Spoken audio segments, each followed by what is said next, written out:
Shalom from Karen B'Yavna. In the context of the Torah's discussion of the rebellion of Korach against Moshe Rabbeinu, rebellion which potentially could have brought great harm and destruction, chas v'shalom, to the Jewish people, there's an odd dialogue which takes place between HaKadosh Baruch Hu and Moshe Rabbeinu. HaKadosh Baruch Hu tells Moshe Rabbeinu, "Hibadlu, separate yourself, mitoch ha'edah hara'a hazos, v'achale osam karaga." Moshe Rabbeinu's response, "Ha'ish echad yechata v'al kol ha'edah tiktov." So Ramban points out that either way you slice it, there's something over which doesn't seem to make sense.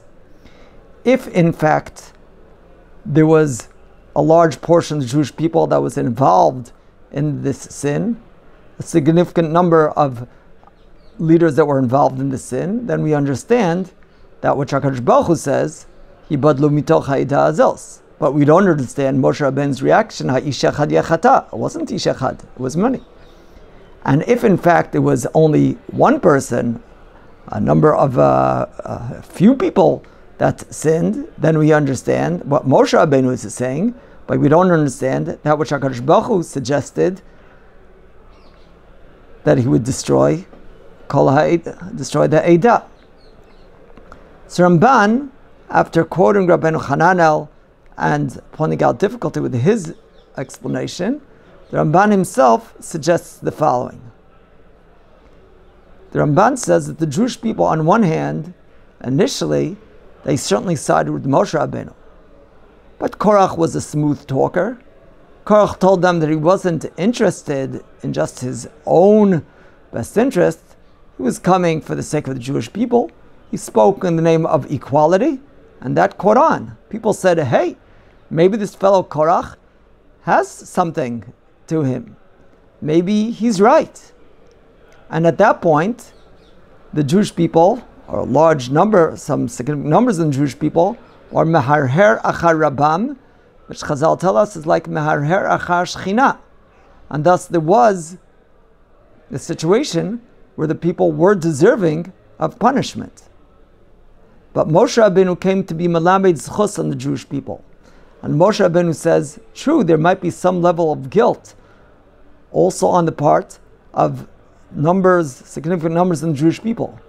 But it's all because of one rabble-rouser or a small number of rabble-rousers, and we punish them.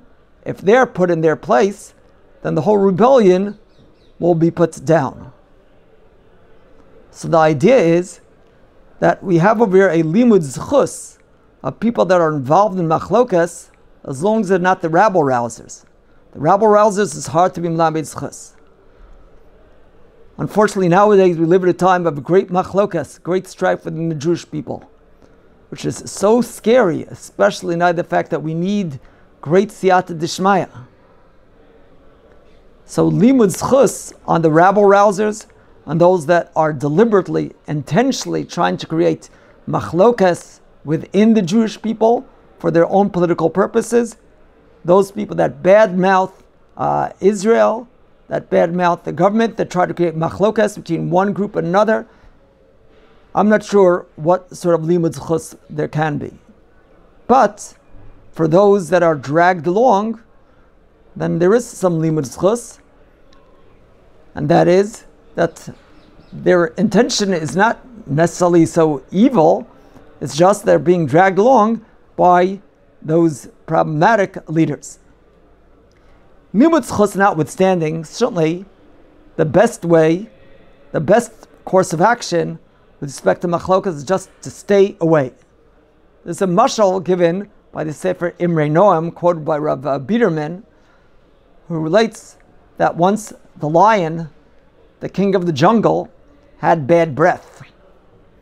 And when he suspected he had that bad breath, he asked the donkey, "Well, is it true that which they say they have a bad breath?" So the donkey says, "Well, your royal highness, I can't tell a lie. That in fact is the case." The lion was not thrilled with that response. What does he do? eats the donkey. Okay, that's the end of him. Next, he calls upon a wolf. He asks the wolf, is it true that which they say I have bad breath? The wolf saw what happened to the donkey, and his reaction is, Chas v'shalom, I don't know what he's talking about. Your breath is as pleasant smelling as roses. Well, that didn't work either. The lion says, why are you telling me lies? And he eats him up as well. Okay, then next came the shu'al, the fox. That's known, at least in Mishalim, as the pikech shebachayos, the wise animal. And the lion asks him, is it true that which they say I have a bad breath? So he figures, what am I going to do? If I tell the truth, I'm in bad shape if I lie. So he says, oh, I'm so sorry, Your Royal Highness.